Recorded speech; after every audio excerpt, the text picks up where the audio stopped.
Hey everybody, welcome to another episode of Earthly Headlines.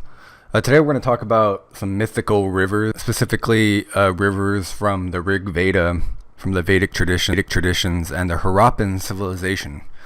So this article came up from, I think it was the Telegraph India, and it's titled Sands of Time. There's this conflict, or this argument rather, that attributes the Harappan civilization, which is roughly about 5,000 years old or so, because they kept finding all of these cities and these villages and these structures that date to around this Harappan civilization time, and the archaeologists attributed it to these rivers that were written in the Rig Veda.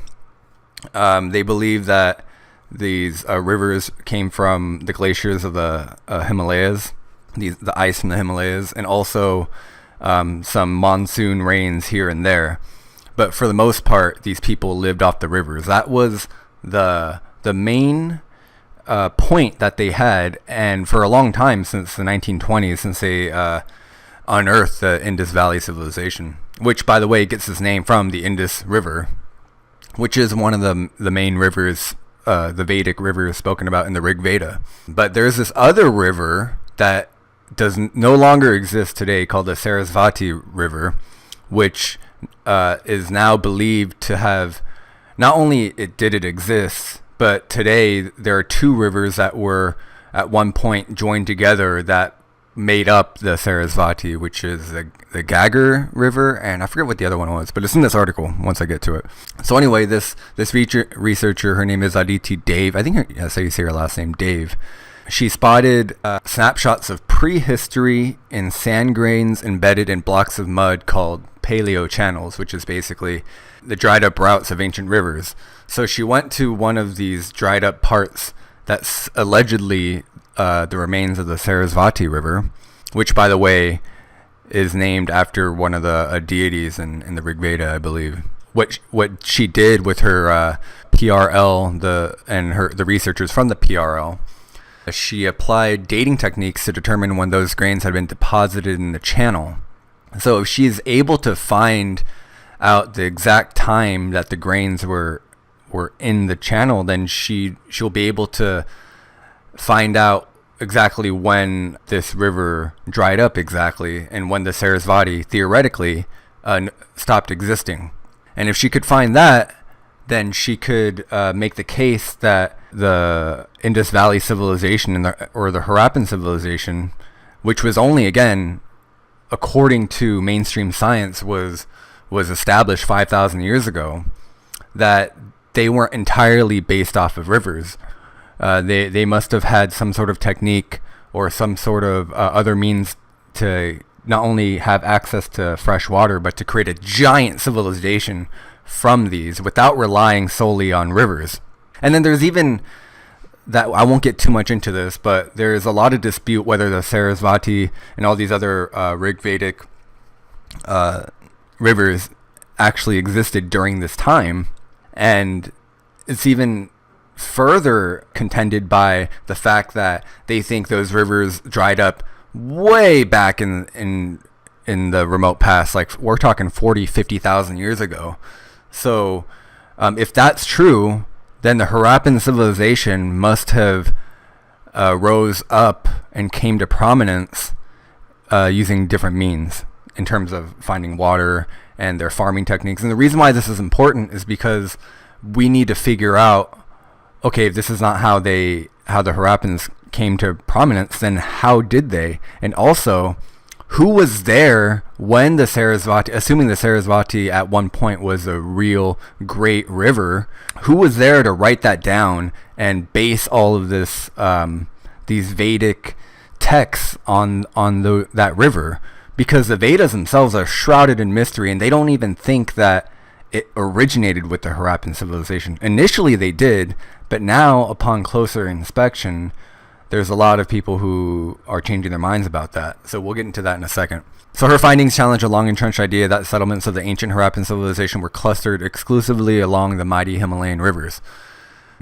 So then a good example, when you look at the Nile River, which is the longest river in the world, you see it from the Mediterranean, the mouth at the north, all the way down toward Tanzania, I think. So all along those rivers, you see these settlements literally in a line. So that would be a good example of a civilization that's based on one river, or a river-based civilization, or whatever you want to call it. They wouldn't be as sporadic as the Indus Valley civilization, which, based on the findings, it seemed like they were scattered all over. And there could be a number of reasons for that. But it's just interesting that a civilization that's supposed to have been established along riverbanks actually is not, because there are some cities in the desert, which I'll show you guys a map in a second. So there have been hundreds of these settlements dating between 5,000 to 3,200 years ago, or 3,000 BC to 1,800 BC. And they're close to the Indus River. They're all across northwestern India. And mythological tales and scientific papers, they both for decades proposed that the large glacial fed river systems had sustained the ancient civilization, which could be partially true. Again, the rivers Gagar and Shatang, yeah, these are the two that I'm talking about, are the remnants of the mythical Sarasvati's network. So let's take a picture. By the way, they're still not sure where the Sarasvati was exactly. Even in the Rig Vedas, there seem to be different clues. Some think it's in Afghanistan. Some say it's right here in northwestern India, which, by the way, this is when Alexander the Great crossed these, and he actually he could have taken over India if he wanted to, but this is where he crossed along all these rivers. So there's a lot of history and a lot of significance in this region of India here. So here's the Indus River right here. And you can see there's a bunch of networks. This is Afghanistan and the Himalayas up here. These rivers, again, all come from the mountains. This is one proposed, I guess what you would call the Sarasvati River, just because of how long it would be if it was. And also there's this part here is dried up now. If you see the city right here, Jalsamar, this is one of the settlements that they found, and it's in the desert. It's weird. Why would it be here? Some scholars, especially the older scholars, they maintain that the Sarasvati has moved many times. It's flown north, it's flown east to west. There's all these different hypotheses about it, and every few thousand years it changes again. And they don't really explain exactly why. They just think that because it was written about in the Vedas. It's been, I guess there are people who observed it move once since history is recorded.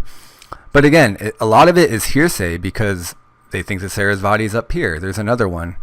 Where's the other photo? Right here. They think the Sarasvati is way northwest up here. And then again, like I mentioned earlier, I think it's in Afghanistan as well. So anyway, let's move on. I guess I'm kind of hitting it home here that they don't know where Sarasvati is. There's a lot of different river networks in that part of India. And there's a lot of monsoons going on during that time, which is what they think has got them through those thousands of years during their heyday. They think instead of just relying on the river the whole way through, they're proposing that the monsoon season, as well as irrigation techniques and farming techniques that we're not specifically sure what exactly they did, that got them along. And I did a video a few months ago about irrigation and how they did find evidence that whoever was living there at the time, they would take the rainwater and they would build these channels to redirect the water toward their farms and their settlements. So that definitely did happen. So her colleagues saw answers in quartz grains or sand extracted by Indian and French scientists in 1992. They also analyzed the spatial distribution of the 570 Harappan sites along the Indus and 737 sites along the Gagar. So again, the Indus here and the Gagar is all between here. There's all these settlements. So they study their distribution. So they use this technique called optically stimulated luminescence to assign the dates of the grains of sand. There were no firm dates for those changes prior to this, I guess, experiment. And this is what Dave says. Everyone agrees there was once a big river there. The big question is, when did it dry up? And that's what they're trying to find out. Her results suggest that the river dried up many thousands of years before the emergence of even the earliest Harappan settlements. So these dates are crazy. So there have been other groups to challenge this as well. A few years ago, there's a team out of London and India as well. They showed that a major Himalayan river, the Sutlej, used to flow along the Gagar channel, but changed course upstream 8,000 years ago. So about, 6,000 BC? And they don't know why stuff changes course. It could be earthquakes, it could be climate change or whatever, but water flows and rivers flow if you want to boil it down, they try to find their level. So the level somehow could change, and that could redirect the flow of the river. Now, how do you get the level to change of the landscape? Well, there's a lot of things that could happen, right? It could be man-made. That's one possibility. It could be a severe earthquake, droughts, a sudden temperature drop or temperature rise. All that stuff is very disruptive. So those are among some of the hypotheses they think as to why that would change. But anyway, this study suggested that when the Harappans established settlements in the area, there was only a seasonal monsoon-fed river. So that study, the one 2 years ago, is really interesting as well. And I think, although not completely conclusive, it's a very key piece in building this argument that the Sarasvati and all these Vedic rivers, not only did they not exist, they weren't even relied upon to build their civilization. There was a completely different way. So this work suggested that urban centers did not need a round-of-the-year flowing river to thrive, which is true. If the civilization itself is diligent and they're learned in not only farming but water conservation and all that stuff, then yeah, it would be easy for them to thrive as long as they have that water. And then there was another one another paper 7 years ago that was published in the PNAS magazine, which is a big publication. The Sarasvati did not water the Harappan civilization as well. So as you can see, this is a line of work that has some significant and legitimate backing, scientific backing. So Dave and her research team, they did the dating of the payload channel. Sorry, I mentioned this earlier. I didn't follow through on it, but the dates are insane. They think that the last time the Sarasvati or the Gagar and the Chatang, they joined together downstream 41,000 years ago, and that would indicate that, according to this hypothesis here, according to this map, that they probably made up the Sarasvati. Dave says change from a big and mighty river to an ephemeral or seasonal one occurred between 45 to 24,000 years ago, most likely 41,000 years ago. So that's a precessional cycle back, almost 2 precessional cycles back, and 30,000 or so years after the explosion of Mount Toba, which is not that far away from India. It really isn't if you look at the map. And for the past 24,000 years, the general landscape is what we see today. So to put that in context, the first Harappan settlements were built 5,000 years ago. So that's 20%, right? 20% of 24,000, something like that. That's really not that long ago. Or that is a long time, but the Harappan settlement was not that long ago. So if this is true, then definitely the Harappan settlements did not build off of the Sarasvati. So why did the Vedas talk so much about this mythical river? Well, the first thing I think is the Rig Veda was probably written at a time when the Sarasvati really did exist. And according to Dave and her researchers, that's about 41,000 years ago. So either the Rig, and there's been a lot of rumors that the Rig Vedas go back way further than the Harappan civilization. So it's either that, or the Harappans had they were using iconography or symbolic language to build off prior knowledge or prior legends, either local or imported from immigrants or whatever. It just doesn't seem like they would just make this up.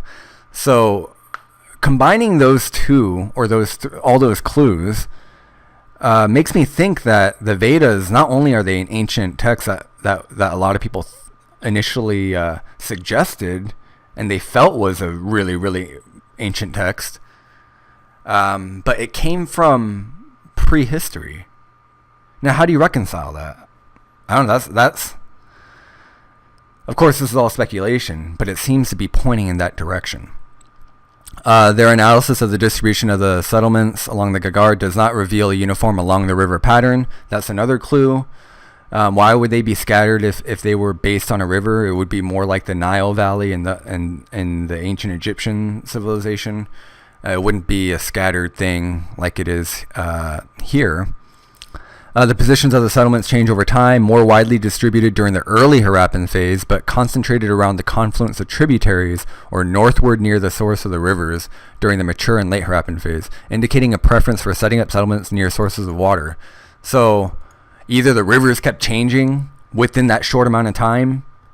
Remember, the Harappan civilization is only it's between 3,800 to 1800 BC, somewhere around there. So within that 2,000 year frame, the rivers kept changing? That doesn't make any sense either. So it seems like they definitely did follow the water, but it not because the rivers kept moving.